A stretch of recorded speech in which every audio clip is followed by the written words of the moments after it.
I could take a break from this world. Running on a hamster wheel, but searching for something I can't feel. I just wanna be a lost girl and fly. Take a breath, feel my wings spread, levitate above the ground and make eye contact with clouds. Now I'm rising, I'm soaring above it all. I just wanna be free. Finally, I wanna be free. I wanna be free. Finally, I wanna be free.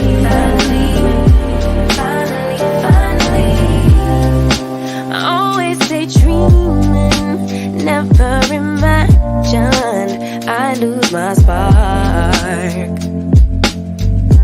Living in this crazy time, putting back the pieces of my mind. I know how to run from the dark and fly. Take a breath, feel my wings spread, levitate into the clouds. I'm so high above the ground. I'm rising, I'm soaring above it all. I just wanna be free. Finally, I wanna be free. Race, conversations, and law enforcement. This is Moses' People Speak.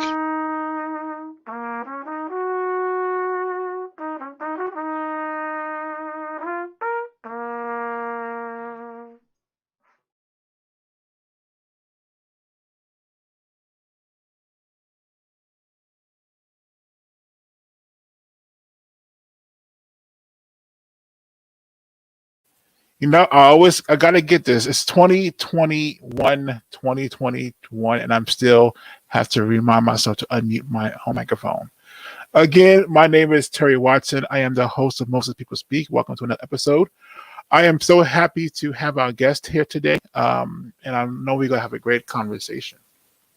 But before we get started, I want to talk about a couple of things, and also bring to attention a certain things that will be happening soon or premiering, as I would say.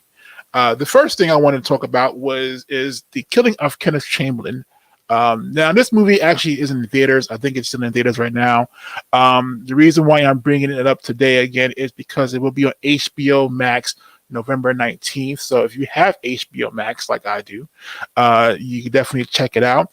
I think is a must watch for everyone. Definitely for law enforcement, but I think it's sort of gears towards the conversation around mental health in the community. It also gears when it comes to on race and policing. So by all means, definitely tune in and watch that if you have HBO Max, or if you want to see it in the theaters, if it's near you, or you can watch it on any streaming platform currently right now. Talking about premiere, if you had a chance to see A Cops and Robbers story, Corey Pegues, one of our speakers and strategies for justice, that will be released on January 14th in select theaters as well. So I've actually seen it already, but I can't wait to see it on the big screen. So more to come about that. Again, if you haven't checked out Corey's book, Once a Cop, definitely order it. It's a must read. But A Cops and Robbers story, to tell the story of Corey Pegues, January 14th in the theaters. All right. So I also want to talk about the workshops that we will be holding. The first workshop for the year is going to be with Dr. Daniel Holler. It's the conversation about dealing with trauma and addressing awareness and mental well-being. We originally had it for the beginning of November, but we had to postpone it till November 30th. So by all means, definitely register. If you are a SFJ member, it is free for you. So all you got to do is this RSVP. Again, the reason we're focusing on mental health and policing is because it's a topic that really needs to be addressed. I think I covered mental health and policing on this show many times. So by all means, feel free to join us on the workshop. Dr. Daniel Holler is an amazing workshop facilitator. And I've seen his slides already, and it's going to be an amazing workshop. So definitely an RSVP. It's really geared towards police leadership, government officials, and those who are doing that community work. All right. Now, if you remember, one more thing, shameless plug. If you are local in State College, this Saturday, we are doing a authors panel. I will be joining two other authors. Again, my book is coming out real soon, and within actually next 2 months. I'm very excited about it. And so more details to come. But if you are in State College, it is going to be this Saturday. So by all means, feel free to join us. All right, to the conversation at hand. So last episode, if you remember, when I was speaking with Dr. Dwayne Wright, we talked about critical race theory. I did bring up this situation here, the 10 officers who are filing a class action lawsuit in DC. I said back then that we go keep an eye on that. Over the past month, I had the opportunity to attend a couple of listening sessions in which most of the ladies from that lawsuit actually told their stories. We got a chance to hear what they experienced. And I got to tell you, it was definitely heartbreaking, to say the least. But also, it got me thinking about another case that I did not mention. And that was the 4 sergeants who are filing lawsuits in Baltimore, Maryland. And with our guest today, who is a sister from out of St. Louis, I said, this will be a great conversation to have whilst we have Shanette with us. But for those who are not familiar with what's happening in Maryland, this watch a short video. The officers provided traumatic details of their experiences on the job, not on the street, but within the department. They say they are in fear of their brothers and sisters in blue. At what point will BPD self-monitor against the department's own known, complicit, insidious, and institutional culture of sex and race-based discrimination? Demanding change and accountability. 4 city black female police sergeants filed separate lawsuits against the city police department, each seeking $10 million in damages, alleging sexual harassment, racial discrimination, and retaliation. Sergeant Danica Jean-Pierre says the hostile work environment resulted in the premature birth of her baby. Causing me to deliver my baby on the sidewalk without any professional help in 30-degree weather. Jasmine Roulette alleges a white officer sexually harassed her, and after she complained, she says co-workers humiliated her. Such as having toy rats placed on my desk throughout the department in efforts to intimidate me. I have been called a snitch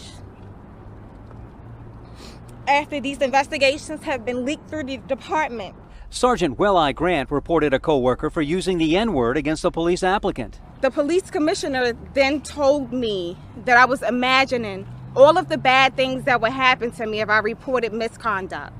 He further stated that I was looking at someone else in a coffin and placing myself in the coffin. Tashana Gaines left the agency and tried to return to her old rank with the support of the Equal Opportunity Commission, but says she was denied. I was discriminated against, lied to about non-existent policies, and retaliated against by Commissioner Davis and several others appointed by him.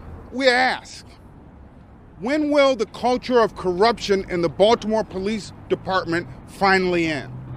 The lawsuit is supported by the National Black Officers Association, the National Association of Black Law Enforcement, and the Baltimore chapter of the NAACP.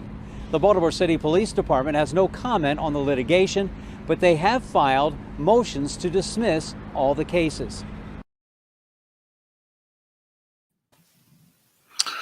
Well, with that said, first of all, welcome, Shanette. Welcome back to the platform. You are not a stranger.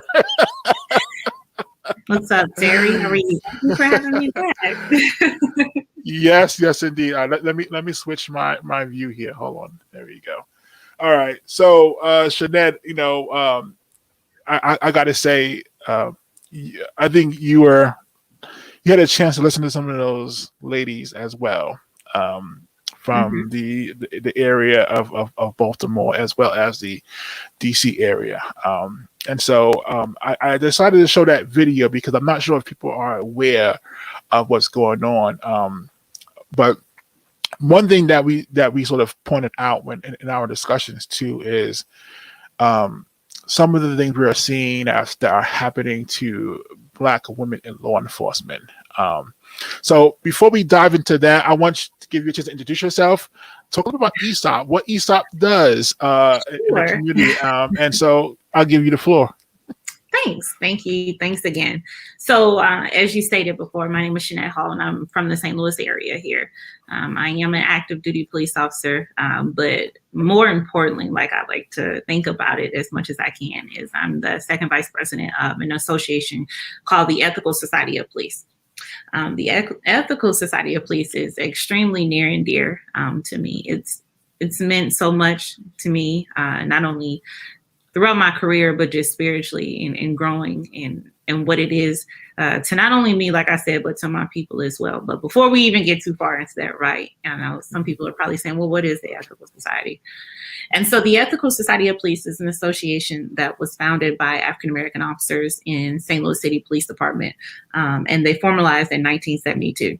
A nice random fact is that a lot of things that were happening, as we all know, hopefully, or at least most people like us know, is one thing that was happening in that time era, more so in the 60s, was the civil rights movement. And so there were a lot of claims and cries from the NAACP stating that there were more African-American people that were needed within police departments across the country. And one of those happened to be St. Louis, that was actually a pretty decent sized city, much larger than what it is right now. And so along with that, those cries that kind of sounded much like demands of the NAACP saying that more Black people needed to be police officers, of course, it wasn't going to come without the fight, right? Because nobody really does anything out the kindness of their heart, especially the majority people and the oppressors. They do things because they're forced to do so. Times come about and they're forced to make change. And so this was no different. Institutions that we call police departments now that are filled with majority white males, we're like, hey, look, we got to hire some Black folks, but we ain't going to do it without a fight, right? And so we put a number of different policies and practices in place that ensure that we'll take a couple, but we ain't going to take that many. So right. A lot of people began to see what was happening. These officers in St. Louis City they already smelled what was cooking, right? Because this is our life. And they began to organize. And they called out a number of different things that were preventing African Americans from becoming police officers. And that was also preventing them from getting promotions, getting into specialized units once they did become police officers. And so in order to do so, they kind of, like I said, formalized or formally became an association right after the St. Louis Police Officers Association became one too around that time, which is a majority white male dominated association. But we have always been grounded in fighting race-based discrimination and calling a spade a spade. We're definitely one of those few organizations that is going to call out racism, every chance we get, because it's everywhere we turn. Every time we turn around, we see it. It affects our daily lives. And so we're that organization with that loud mouth and that bullhorn saying, hold on, foul on the play, to speak up for the people who can't really speak up for themselves. And so with that being said, that is why this organization means so much to me. Yeah, and the Ethical Society of Police, I came across your organization, I think maybe about, I want to say 2 years ago, maybe 2 or 3 years ago. We were actually trying to plan a symposium in St. Louis before COVID. This is before COVID, of course. And I came across Heather Taylor, who, the infamous, right? The infamous Heather. Yeah. Now, I won't share what our conversation was. I'm gonna keep that between her and I. But what I loved about Heather was, I used to joke about this. If a person was I'm going to tell you what you're not going to do as a person. That would be Heather Taylor, right? And so Yes, I yes, absolutely absolutely. love that. And I think that Heather, once Heather, Sonia, and Damon on the panel together, and it was an amazing panel. But okay, so should I played that video about the sergeants in Maryland. When you watch that video, when you hear the stories, what are some of the first things that come to your mind? It's kind of hard. And it's hard because I've had the pleasure of meeting many of those strong women that was on that press conference. I had the pleasure of meeting them maybe about a month ago now.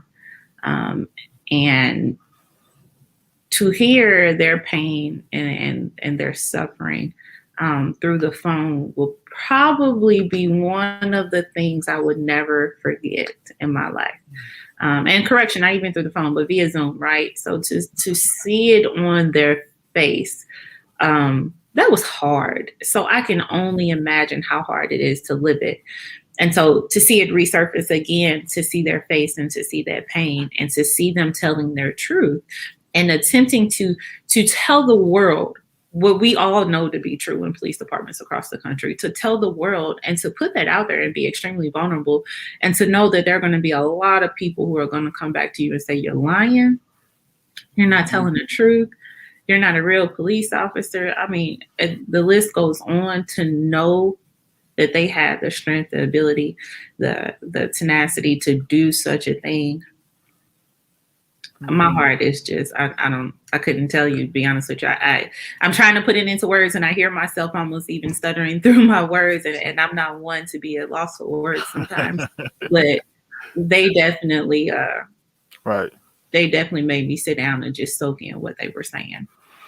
Yeah. I was having a conversation, and about the conversation regarding diversifying the police departments across the country, right? And I was hearing stories like the sergeants from Maryland, the 10 officers out of DC. Let's not forget about Prince County, and PG Georgia. County. Yep. So, and after hearing all these stories collectively, I said to I made a statement that, I'm not interested in putting more Black bodies in harm's way. And even though I know how important it is to diversify the police, again, the whole platform of SFJ is about diversifying police. I'm now a little bit more cautious of trying to bring a diverse police force if they're coming into an environment that's going to really challenge their mental health. That's real. Yeah. That's real, and that is where, because there's so many things that are needed. It's not one simple answer in trying to cure this whole messed up racist, deeply rooted racist institution we got called a police department, right? There's so many answers to this, and there's so many things that need to be changed. And one of them is, yes, increasing the diversity, but that's not a standalone. That's not something that comes along by itself. The crazy thing is, yes, there are a number of reasons why increasing diversity would be amazing in police departments. However, what we always must know, and is one of my favorite things to say often, is that even when we do, and we just gonna speak about Black folks at this point, because I'm Black and I'm gonna speak on what I am and who I am, we know that even all skin folk ain't kinfolk. And so when we are asking for more Black people to come into the police department, we ain't necessarily asking for the likes of Ben Carson. We ain't necessarily asking for the likes of Clarence Thomas. We ain't necessarily asking for those moderate people who ain't even that doggone moderate, who are a lot more far right than they ever will be left. We don't need those kind of people. We need the people that our ancestors, who are the ones that our ancestors knew was coming. We want the people that they sacrificed their lives for, because they knew what was right and they knew what was wrong. We need the people who are going to come up like those sisters that we saw in Baltimore. We need more of the sisters that we see in DC, more of the sisters that we saw in Prince George County, more sisters that's like Heather Taylor, that's actually going to stand up and defend and protect not only all people, but specifically their people, the people who are most marginalized and affected by this racist system that we have in place now. Those are the people that we need. But the practices and the policies that we have in place are only funneling in certain types of people. Only funneling in certain type of people. Right. And it's like that for a reason. It's like that by design. When you begin to see the people who are crying out and those people who are the whistleblowers, the people that are saying, hey, this is wrong from the inside, we see what's happening to those folks.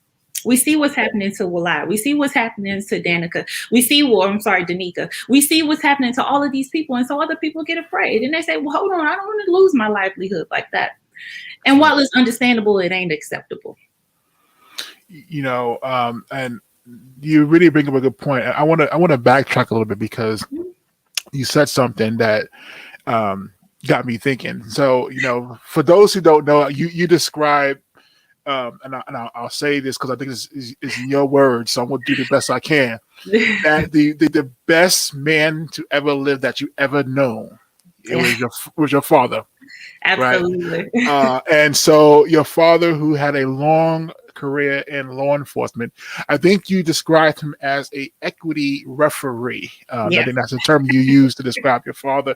Can you give us a little insight to the equity referee conversation? And it's so funny because when I did that interview, there were two things that stuck out the most that people ask me about all of the time, and it's the equity referee reference that you just mentioned, and then it's the other phrase that came from that. It's not the law and order, but it's the law and reorder, and it always comes back. And so I appreciate it. I'm glad that I could have people remember my dad, or at least look at him in half the way I used to look at him.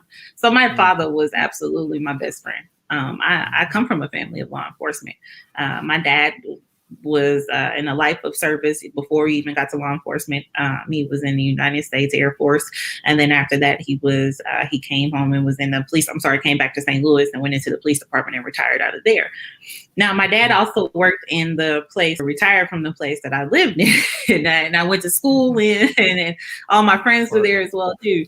To add to that, he was the juvenile detective for the police department while I was in high school. So just imagine when all of my friends or people that are not even my friends getting in trouble, I got to hear about it from every way because they're coming to me and they're saying all these things. Oh, I did this. And it would get to the point where I just be like, whatever. Like, oh my God. But it was one particular time that kind of stuck out to me. A guy came up to me and I still know him to this day, actually. He came up to me and he was just like, man, I ran into your dad. I had a little situation, a thing going on or whatever. What we like to say, get hip with a lot of times, a little whoop whoop. That mean I was doing some illegal stuff. I can't really say everything, but I just want to let you know it's right. And he said, I ran into your father and your dad really helped me out. And I'm just like, oh, okay, yeah, that's cool. Thanks for letting me know. I appreciate the compliment. He's like, no, you just don't get it. Like, I was really into some deep stuff and my life could have been gone, meaning to a system, to, jail, prison, what have you. But your dad stepped in and he helped me. And it kind of was like, dang, okay, it stopped me in my tracks. And I saw his face once again and I felt what he was saying. And I can see when he looked just like me, meaning my same color. And to see the gratitude in his face, I'm like, man. And at that moment, I officially knew that I wanted to be just like my dad. I wanted to be everything he was to other people. I wanted to be that. And I knew that there were times when my father would come home and say, look, I'm not catching this kid up. Like, this kid made a mistake. And in some people's eyes, it can be something like, he out here stealing cars, crashing cars, and all this other stuff. And some people will look at that like, oh, no, he needs to learn his lesson, blah, blah, blah. But my father would sit back and be like, well, it's just a mistake. Like, this is a kid that was caught up in a situation that shouldn't be caught up. He just needs another chance. And a lot of times he knew that we were not afforded as many chances as other people who didn't look like us. Yeah. And so that's where he would step in and be like, you know what, if I can even pull you out of this system, not even necessarily push you in even more, but if I can pull you out of this system, I'm going to do that. And to know that he recognized that and he realized what was going on and he was pulling people out of the system instead of actually putting them in as a law enforcement officer, that's something that's crazy. You don't see that often. And for him to be that person, that referee on the background, if you will, is calling out from sidelines. Oh, nope, hold on, come here. You're not going in the system. Oh, nope, hold on. You're not going in the system either. That's exactly what I want it to be.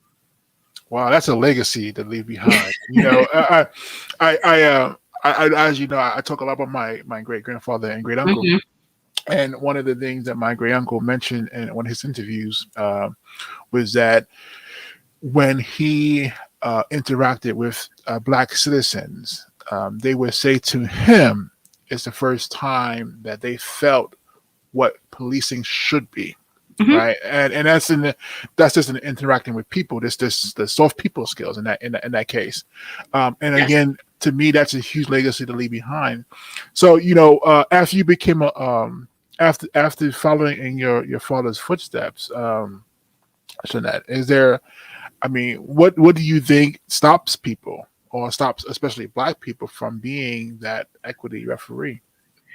Well, I mean, just from the very beginning, a lot of people can't even get in the door. A lot of people don't even have the opportunity to be such. I've been here for a few years, not a long time, but a decent amount of time, and I would hear different stories when I would go across to different conferences, whether it be in Philadelphia, in Las Vegas, in DC, whatever. Every time you talk to another police department, they always said that the same problems existed. And so when we're talking about people that are even trying to get in the door, right, it begins from the moment you put your name on that application.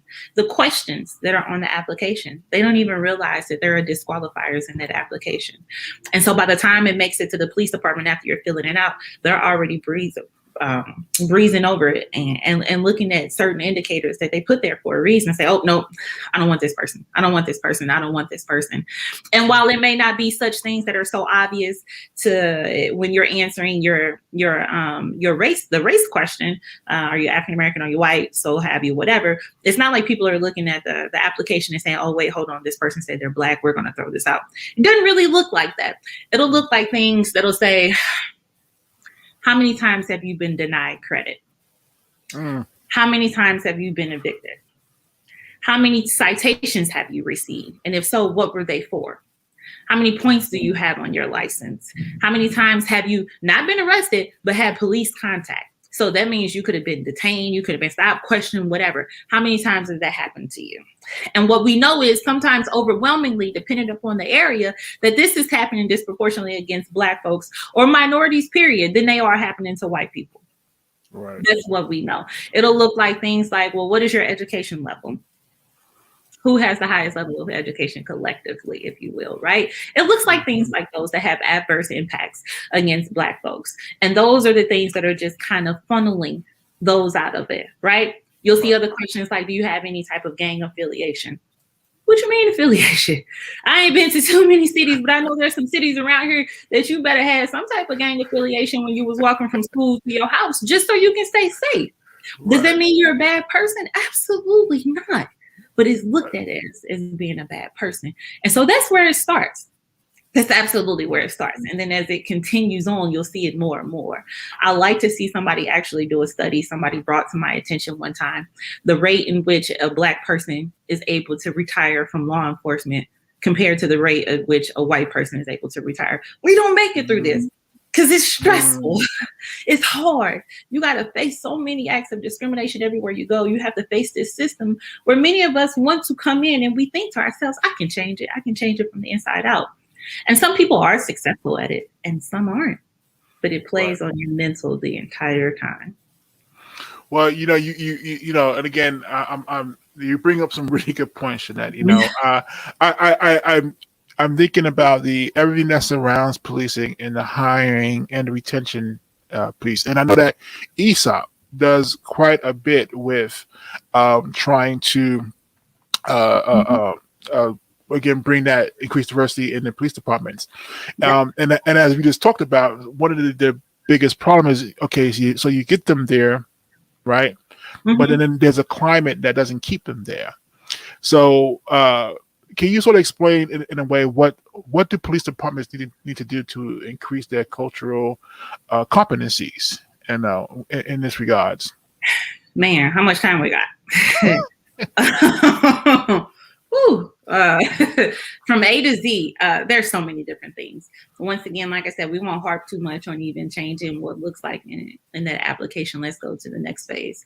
Let's talk about if you do get hired, or if you are given the opportunity to receive an conditional offer, or however police departments decide to phrase it, and you go to the police academy. They decide they're going to send you to the police academy. You're learning so much. I've seen academies be as short as like 2.5 months. I've seen them be as long as about 9 months. It just depends. That indoctrination begins right there. That indoctrination of showing you what this culture is, the things that you are taught. I saw in one academy once before, they're still being taught what's called the ATM method. ATM meaning ask, tell, make. And so what they teach you is, as a police officer, when you're trying to get something done, you ask a person to do it, you tell a person to do it, and then you make a person do it. That's 3 steps. Now look, once again, speaking from Black folks, because that's what we are, we're a very colorful group of people from time to time. We're very animated as well. Can you imagine being yourself in a situation where you're stressed out, you're in dire need, whatever is going on? How many times do we see a clapping of the hands of this, what you're not going to do, blah, blah, blah, this, and this, and all the while you have an officer right here who can't relate with you. Physically, they just can't relate with you, and they ask you to do something, but you can't hear them because you're in a crisis right now, right? And then they skip right to tell. I'm gonna tell you to do it again, but it still is not registering because you're in a crisis and you're also scared and you could have been victimized, and then boom, before you know it, they make you do something. And then make could look like having their hands on you, tasing you, pepper spraying you, whatever. These are the things that they're still being taught in police departments across the country. And so that indoctrination begins there. And we forget to look at police academies across the country and say, hey, look, this is what needs to be changed. If we are truly serious about changing some stuff, then it starts right there at birth. It starts at the location where you're building the foundation. And are you building a foundation one that is lacking all of this empathy, all of this sympathy, all of the cultural competencies that we talk about? If you're building a foundation from the beginning, it's very hard, very, very, very hard to dismantle that foundation. And sometimes you just got to get rid of people. We can't. There's some things we can't train out of people. There's some things we can't discipline out of people. There's some things we can't write people up for. You just got to fire them. So that's another step, but it goes on and on. It goes to the field training process. It goes to what it is that they're looking to require from you or require of you to get off of probation. It goes after, at every step of the way, something has to change. Literally every step of the way. Yeah, I talked to a brother maybe about, I want to say now 2 years ago. He's currently in the military now. He was trying to be a police officer. And this happened around a Colin Kaepernick taking a knee. So he was trying to explain why Colin Kaepernick would take a knee. And again, he was doing the academy at that time. And they told him pretty much, you can use your imagination, but I'll say it in a more productive way. They pretty much told him that he had that you got to get that out of his system. Like you can't go to a police department in that system. But he kept on, and when he finally got hired, he was trying to have that discussion about Black Lives Matter in his department, and the chief told him pretty much, you can resign or you could get fired. And he decided to leave policing and go into I can't remember what branch of the service he went into. But he kept in contact with me, even when he went overseas. He kept in contact with me because he wanted to tell his story, but not tell his story publicly because he was still, traumatized. Yeah, still traumatized, right? And I don't pressure people to tell that story, of course, But the reason why I bring that up is because, Shanette, with the Ethical Society of Police, sort of where you put yourself in your position as being the vice president, you come across these stories all the time, right? Yes. So I have a 2-part question for you, and again,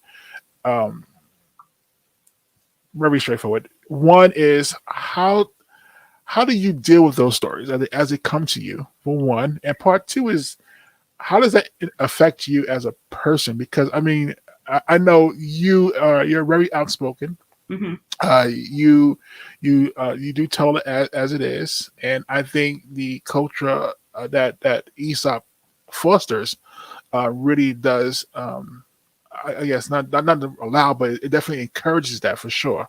So for you, when you hear any stories, and I know you and I, we've heard stories together, but I'm pretty sure you heard way more beyond that. What do you do with those stories, and especially with ESOP, and then how does that impact you as a person? It's sad to say, but you hear the stories so many times that you automatically go into problem solving mode. You know what needs to be done. And so you hear these stories and you're like, okay, give me the who, what, where, when, why. And even how, if it applies, right? I need to know who was there. I need to know exactly what was said. I need to know what it is that you said afterwards. I need to know who was all involved. How did you feel when you heard what was said? All of that, right? So it's almost like you have a bit of that intake process. But then you also have to let people talk for a second, because a lot of times we hear some of the craziest stuff that it makes you feel crazy when you hear it, and you question yourself, like, am I really hearing? Did I just really hear a commander use the N-word? Did I just really hear a dispatcher call all of us N-words over the radio? Like, am I in the Twilight Zone? Am I really hearing this? So it kind of takes a minute for you to travel through that. And then as soon as you get to the end, like, damn, I really am hearing this crazy mess. Like, why is nobody else saying anything about this? That process in itself takes some time. And so once they kind of get through that, sometimes they need help getting through that. Sometimes they can get through that part on their own and then they talk to me. But there's times where we have to talk people through stuff. And sometimes people don't understand exactly what it is that they're saying. I've even heard one time, like, yeah, I heard them say the N-word, but I didn't really think that they were racist. Excuse me, what? What is this? Like, okay, what? And so you kind of have to really help people understand what it is that's sitting right in front of them. And so once you go through that, like I said, that's definitely when the problem solving kicks in. And if you tell people what their options are, like, hey, look, you can do A, B, C, or D. I want you to know that if you do A, this probably could happen. I want you to know if you do B, this probably can happen. If you do C, this probably what can happen. You can do a combination of all of them, or you cannot do anything at all. But I never want to sugarcoat stuff. I want to tell people, like, hey, if you're going to do this, once we open this door is open. You can't really walk back. Well, we got to walk forward. But what I also like to tell people is I'll walk through it with you. I won't just tell you to go through that door and figure out what's on the other side, because that didn't happen to me. I had somebody walk through all of my doors with me and even hold my hand from time to time. So I have to be that to other people as well. And to answer your second part, like, what does it do to you? I'm trying to hold my curse words. Well, we don't report to the FCC, so do what you got to do. Man, and Terry, I've even said this on a call or two with you, with some of the same folks that we had like monthly calls with. But, I would be lying if I said it doesn't really fuck with your mental. Like, it messes your head up. Mm-hmm. Yeah. It does. And again, and those who don't know, we have a group, a coalition of a sort, that we meet. I think at least I would say twice a month. At least on my calendar, twice a month, right? You're literally just gonna, like, Terry, you're a police officer at this point. You just don't have to accept that. Well, I find again, hearing these stories, and again, not just people don't understand, not just on Moses People Speak, but behind the scenes of Moses People Speak, right? Some of the officers who reach out to me or to our organization to share their stories. Back in the day, I used to have a session where I used to pop up stories that they want to share, but they didn't want to share it, like, on screen. So I would share it anonymously on the screen here, but without names, And the reason why I think that's so important is because we need to know that you guys are not alone in having these same experiences. Now, one thing we didn't dive down to, and I wasn't really going to dive in it, but we're going to do it anyway, because why not? We're going to talk about gender. I think that. All right, Terry. let me say, when I first started Strategies for Justice, the conversation was on race, disability, and law enforcement.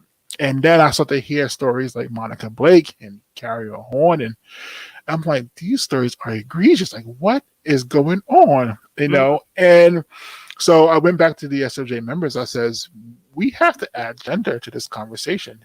There is definitely something happening in law enforcement that is being overlooked. And so we added gender to that conversation.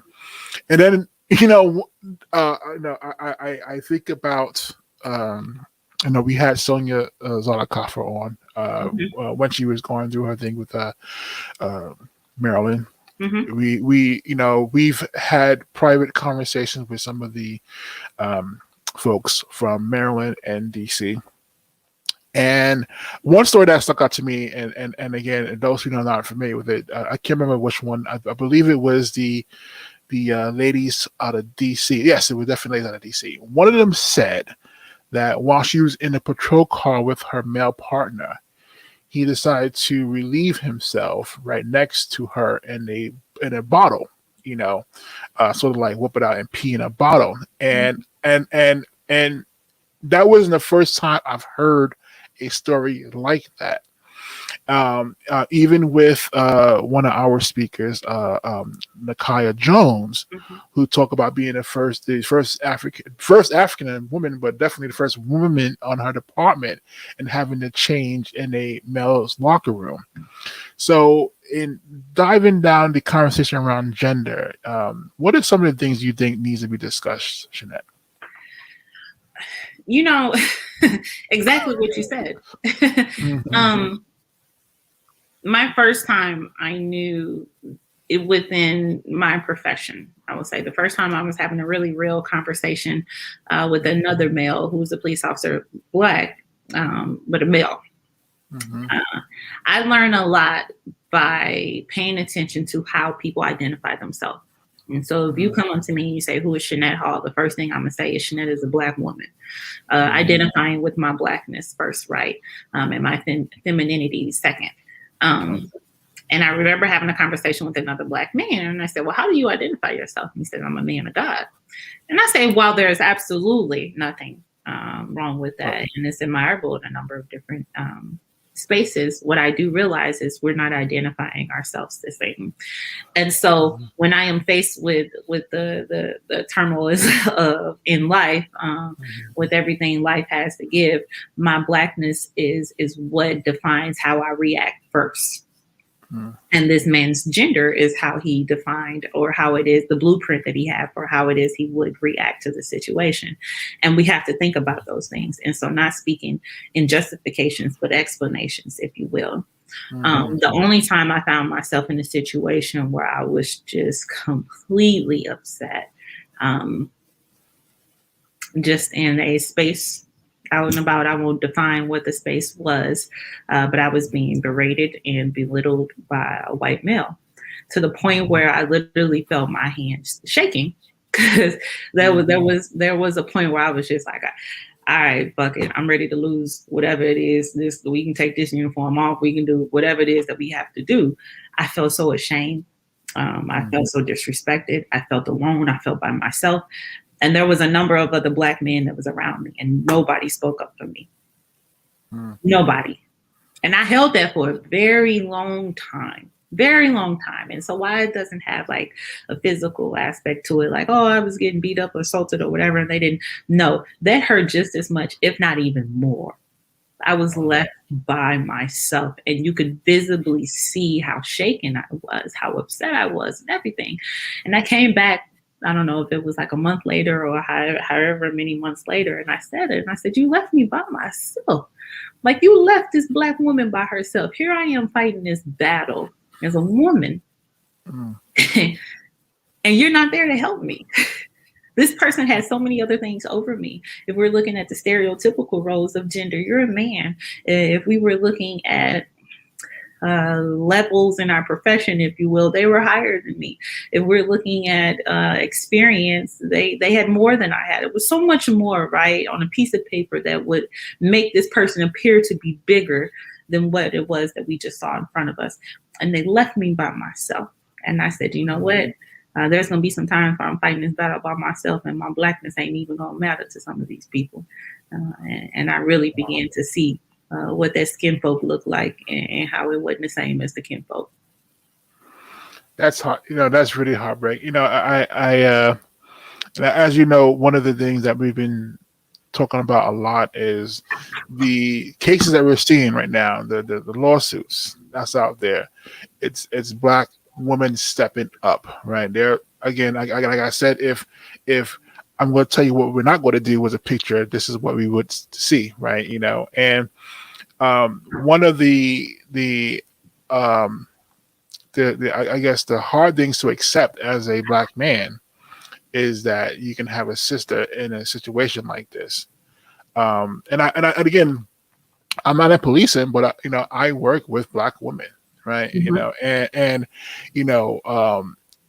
whenever I see something that is even borderline, right? I try to address it on the spot, right? Because that's another thing too. Is sometimes the wait till later doesn't do the trick. Like, we're not going to watch you go through some heartache and then come to you like 2 days later, like, oh my God, I saw what happened. I'm sorry. Like that doesn't do any good. Like the on the time, on the spot intervention is what's needed. So, that's just heartbreaking, And I don't know how we instill such a thing in a person. I know another person that would say to me quite often, jokingly, but kind of seriously say, like, look, I can't fix 18 years of bad parenting. When you come to work, you better figure out how to do what's expected of you, or you better go home. And I agree with that to a certain extent on a number of different things. But how does the profession teach empathy sometimes? And Right. not saying it can't be done, but how do you teach it? And then when you're unsuccessful in teaching it to some people, what do you do with those people? Like, how do we go to a man, let's say if that same situation happened to happen while I was at work, how do we go to that man and say, dude, let me explain to you what was wrong. Like, let me explain to you how it is that she felt. People identify, there's a lot of selfishness instead of selflessness in this profession. And that is what is one of the things that's absolutely preventing us going forward, because you see people that are worried about themselves, that are worried about their rank, that are worried about their next spot, their next position, their salary. We see it with chiefs all the time, right? Mm-hmm. Chiefs will go from department to department to department just to pad their resume. And they get to these departments that are in complete turmoil and looking for ways to get out of the situations they're in, whether it's this huge ordeal of racism that's thriving in their department, lack of funding, lack of officers, whatever. The people are looking for somebody to carry them through, but all you have is a bunch of selfish chiefs that are going from place to place to place to place, and are just like, well, I'm just here to put this on my resume still. What do you say to these people? Like, how do you, and I blame the people that allow it to happen, those that are above them too, but how do you take that out of folks? Sometimes you can't. That is true. That is true. I think that's one of the biggest questions that that I still can't even address yet, because one of our speakers, Carrier Horn, always said the first training is home training, right? That's where you should learn right from wrong is at home. And so if you're not if you have someone who's on your department, and then here's the bad part about this though too, Jeanette, is you have someone that's on your department who has these behaviors or these types of, what do you want to call it? And then that's sort of spread like wildfire because it impacts the culture, right? The actual culture of the department. Yeah. Which then it contributes to the poison itself. And we don't even realize this. And now, before you even go to your next question, that's the perfect example. And this man could be a very good man. He has a lot of accomplishments. He has a lot of things going on, right? I'll give you another example. Charles Ramsey. Why we keep going back to this same man when there's plenty of other sisters out here? We talking about the sister, the chief that was in Seattle, in Philadelphia, all these other places. But yet we still have to run to a man to justify what it is that we think we're trying to say. A man that's been doing this for so long. Let that man go on and retire in peace. Or force him to retire in peace. Stop calling him for different things. There's so many Black women that are out here that have the answer. There's even so many younger officers that have the answer. There's so many other people that have the innovation, the ability to lead, the same ability to lead like he once did, that can continue on and carry that torch. At some point, us as Black folks who've been in this game for a long time got to learn when to turn around and pass that torch. Yep. Yes.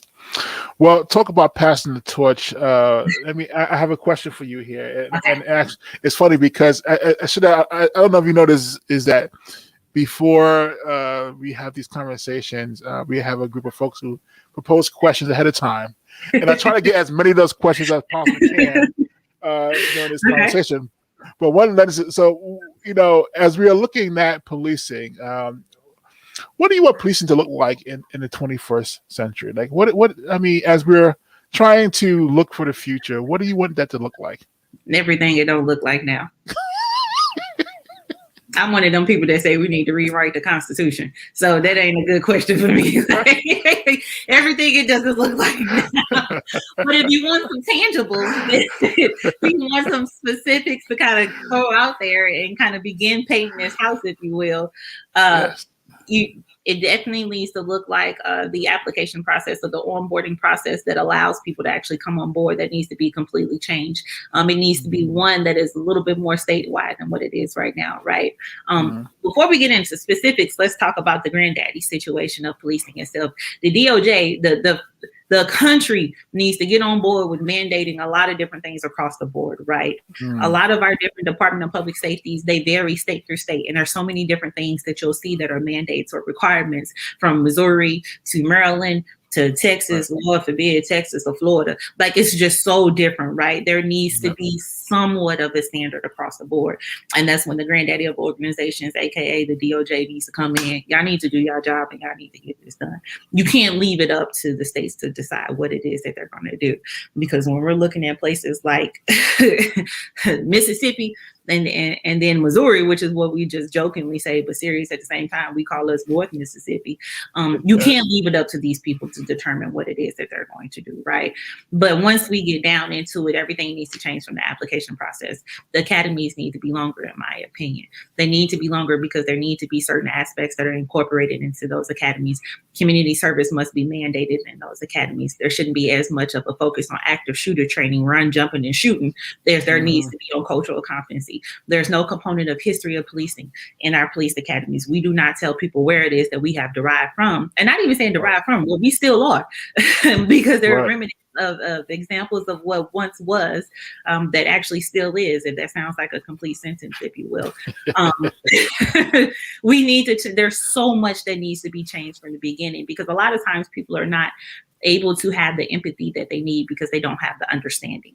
And police officers, so we have to be able to differentiate those who are unable to learn and unwilling to learn. The people who are unable to is because they don't necessarily always have the tools to be better. The people who are unwilling, you need to fire them. You need to kick them out. You need to get rid of them. Go work at Target. No shade on Target because it's my favorite store. Go be an accountant, whatever it is that you want to do, but you can't be right. Once we figure those things out, literally at every step of the way, the community service part is really huge. That's something that the Ethical Society was pushing here. We were successful in some areas and unsuccessful in other areas because ultimately we don't make the decisions. When we began to talk about police oversight boards, sorry, my mind went blank, I couldn't get it out. Police oversight boards need to be those that are completely independent, because what we see a lot of times is the connection and the relationships between police oversight boards and unions, the FOP, which is like, what? It's like two things that don't go together, right? Like up and down, left and right, hell and heaven. They just don't go together. And so there has to be sure that there is some type of complete separation. There are a number of different places where local control should exist, and there are some places that probably state control needs to exist. I personally haven't come across a place where state control needs to exist, but I haven't been in a more moderate state. I've lived in Missouri all my life. So with that being said, we definitely need local control when it comes to Kansas City and St. Louis, because we can't have middle of Missouri telling us what to do. But it just keeps going on and on. I mean, we can continue that. One of the biggest things that we always need to say is, or that I've always said, is there need to be mandated reoccurring psychological exams for police officers. And while I know the cost burden for having them annually would be extremely high or extremely heavy, at minimum, they need to be every 3 years because that psychological exam that's going through. Let us not forget that officers still go through a great deal of trauma just from the job on paper that it requires. So we constantly have to make sure that we are checking those biases on officers. We constantly have to make sure that them too are okay, that they're dealing with traumatic situations or traumatic incidents in the best way possible. That's best for not only their healing, but the safety of the people that they're coming across. So we can keep on going, Terry, or we can just like email them out. You know? This is amazing. I like in my brain, and so how my brain typically works when I ask these questions. I'm like, this would make a great info card, you know. You can just like send it out. Yes. Here's what we need to do. Yes, absolutely. I don't want to say, unfortunately, the one thing, and I get it, it's very hard to understand a lot of the things that are happening in police departments. This is a huge organization, and it's a culture that's made and designed so people can't have very much input, people from the outside, if you will. But if I could, if I can give a little bit of a tip to anybody, and most people in larger police departments know this. So while I understand, and I agree, that banning things like chokeholds are very important. Let me just tell you one thing, that most large departments or modern sized departments have banned chokeholds 10, 15 years ago. So it's not as much of a win as you think it is. And then even some things that we've seen, I heard not too long ago where one of the White House correspondents was talking for Biden, and they said, you know, well, hey, Black people are kind of upset with Biden because he hasn't done anything for us in criminal justice reform.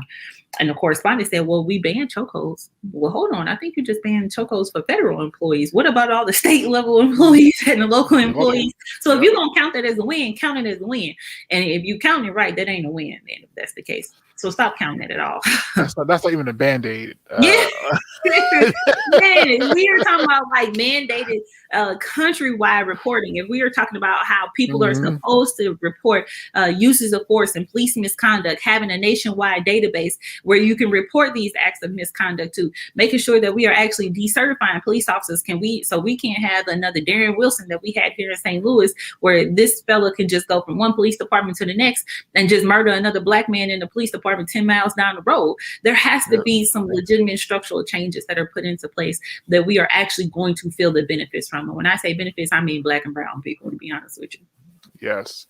Yeah. Now I'm looking and see if there are any questions that came up. I see there's one from our brother here, Sean Kennedy.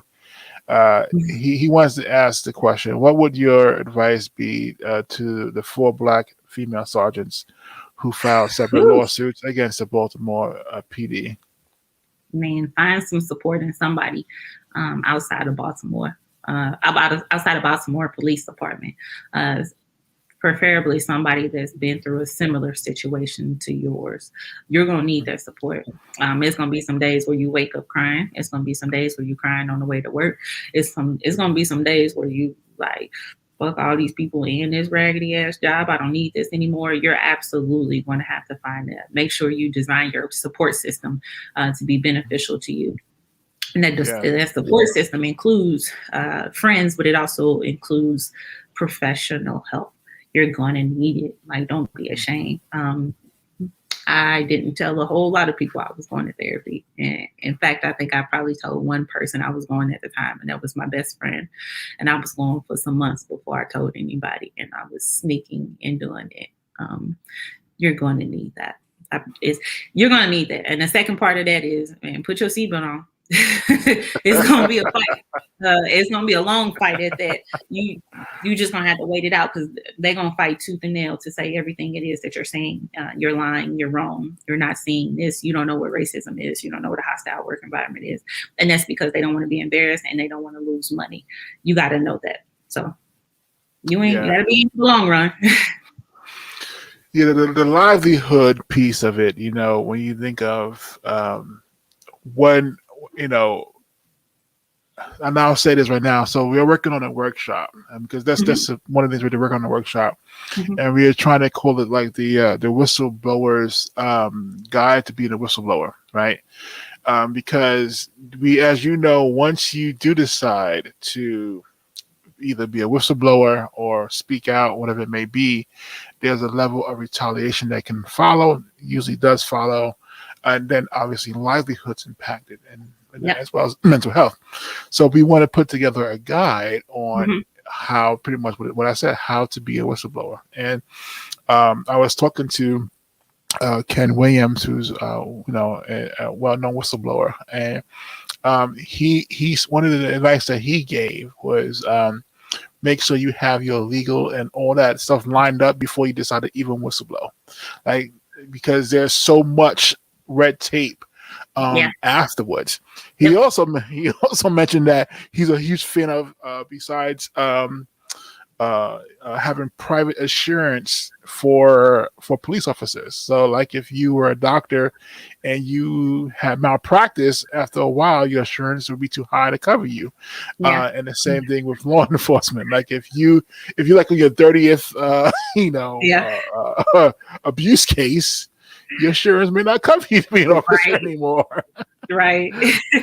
So that's very real. You bring up a good point, even with knowing you know what? I'm glad you said that, because I'm about to add that into, along with in police academies, with adding all the other stuff that we said need to be added in there. We need to have a class over whistleblowing and what it actually means and how it is. Police departments have to not only encourage people to come forth, their employees to come forth and report acts of misconduct, whether that be at the hands of their fellow officers or even the chiefs. Even within ranks, we have to not only encourage it, but we have to provide a space that is that solicit such actions, right? And that makes people feel comfortable when they do it. So I'm glad I got my little pen in my hand, because I'm definitely about to write that down. Like, add this to the list. Put this class in the academy. It's funny because when I think of for example, when I think of the whistleblowing piece, I work at a university. Every single year, not only do we get the email that says how to report misconduct, we have to do a training, and we have to sit down and watch, like, I timed this like maybe an hour and a half of the policies and procedures at the university and how to report like all types of misconduct that you will find at a university. We got to do that training every single year. Otherwise, we're not employed here. And so, that is something when we talk about this how to be a whistleblower, it got to cover who do you report to, what happens when they retaliate, and the people who are supervisors need to know what's going to happen to you if you retaliate. And it's so much. I think there's so much work to be done in just that conversation alone. Yep. So one thing I want to throw out there, I call it the shameless plug. That's a new terminology now. Shameless plug. So one of the things that we do, and Shanette, as you know, because we're all part of this, is the NSBP, the National Strategies for Blacks in Policing. Yep. And as we were talking a lot about the mental health component to it, one thing that I want to mention is that we do have a holding space for Black officers to come. So I'm going to share. I'm going to try to share. I haven't done this before, so please bear with me. This is new to me. Okay, let's see. Does this work? I'm sure you got it, Terry. Let's figure this out. Okay, there we go. Oh, okay. Look at you. See what I'm saying? Look at me being all positive here. So NSBP on Tuesday the 16th at 7 p.m. We do have a holding space. Again, our guest will be Dr. Daniel Holler, who is a psychologist. Again, he's going to be doing a workshop for SFJ as well. And really, this space is for officers to come and just. Well, to me, I think it's been I won't say it wasn't not a group therapy, but definitely therapeutic, if anything. And so I just want to just bring it out there. So if you are an officer who is going through some tough times, this may be the spot for you. And if you need more information, we can put it in the chat box as well. Absolutely. Look at me trying to be all technology savvy. You got it. You got it. Look, and I'm in the background like, go, Terry. You got it. So I ask this question to every guest, Shanette, and so you're no different. But I ask guests as we're speaking, what is your message to America? And I'm going to spotlight you for this one. Cool. So that's interesting because as you asked me, what is my message for America? My first response is to be, well, which America are we talking about? Because the America that people like me have to experience is much different than the America that is put in our books, the America that's painted on different murals, the America that even some of our neighboring countries think of when they see us. And so what is next for America, for me, for people that look like me, or the best advice is at some point, there is going to have to be a president that is that equity referee at some point. I don't believe that we've truly had one yet. So many people are suffering and dying, and not because it's because of their own actions, their own things that they are doing or not doing. But our system is designed for many people like me to fail. Whenever we see these large issues, whether it be poverty, crime, lack of healthcare, lack of access to adequate education, that is an absolute failure in government. It's very little has anything to do with the person itself. It's a failure in government. So the message to the America that I am a part of, the America that I see all the time, is do better, because you haven't done anything. You haven't done very much for us. Be that equity referee. And then the message to the other America, the America that we see in our books, the America that we see painted, the America that you think of when you see the American flag, is y'all still ain't done nothing yet. You are the reason why we are in these situations that we are seeing played out right now. You all are the moral monsters that have caused this chaos that we've seen right now. You all are the reason why we have people that are asking when Jesus is coming back. You're the reason why people are crying on streets. You're that reason. So to that America, once again, do better, because we're only here because of you. Wow. That is deep. It's funny. I asked that question. It's wide open, right? It leaves no, what you call it? And I just thinking about all the responses I've heard over the years, and you're not the only person who has separated the Americas, as I call it, right? who has said, there is, and it reminds me of Cornelia Rogers. When I asked that question, he reframed it for me. So, well, Shanette, we have talked over an hour. I know, right? And I know I've taken up your time. You are, you are an active officer, so you are still working. You're not retired and relaxing. So I'm still in this thing. So when I need some help, still in this thing. So I need another job. I'm following somebody. Well, it's been a pleasure speaking with you. I think that you definitely left with some thought-provoking information that I think that we definitely want to share. So, and do you have any other last words before I end this episode? No. Terry, you do well. Keep doing what you're doing, because you're doing more than you probably think. We need you, actually. Well, I'm definitely honored. Again, I think I'm definitely I use the word privileged, but I think I'm lucky to be able to even have these conversations, and again, hopefully make some changes along the way. So we got a lot of thank yous in the chat box. I don't know if you can see the chat box or not. I didn't know. Well, thank you. Yeah. Oh, yeah. So Sonia Zalakafra says, I'm trying to pop it up. No, Thank yes. you, Jeanette. Yes, I think so. We have two singers on tonight, so both singers are here. and both singers. I know I told one before, but people like me, people that are still active, the younger officers, trust me, we watch what you all do. Yes, we definitely take note. We watch what you all do, so never think that what you're doing is in vain because we watch you. absolutely. And I want to thank Sean, who's always backstage. You know, people don't know that for these episodes, there's always folks who help plan it out. There are those who contacted our guests, those who give me the questions. Joanne was one of them who actually all the questions I asked tonight came from Joanne. So Joanne, thank you very much for doing that. And Sean, I call him the backstage producer.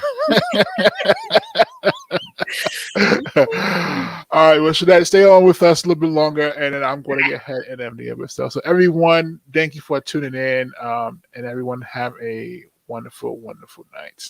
Yes, see you later. See ya. Tell us what you really mean, ma'am.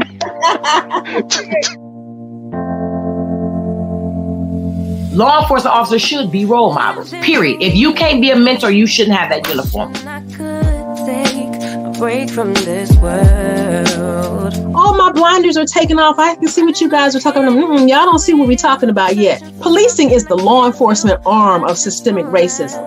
Be a lost girl and fly. Well, the message for America is that they need to wake up. We need to stop the repeat. We need to stop the revolving door. And we need to come up with better ways of law enforcement. Criminal justice reform needs to reflect what it is. Ain't no way in the world somebody should be sitting in jail with a $1 bill for months.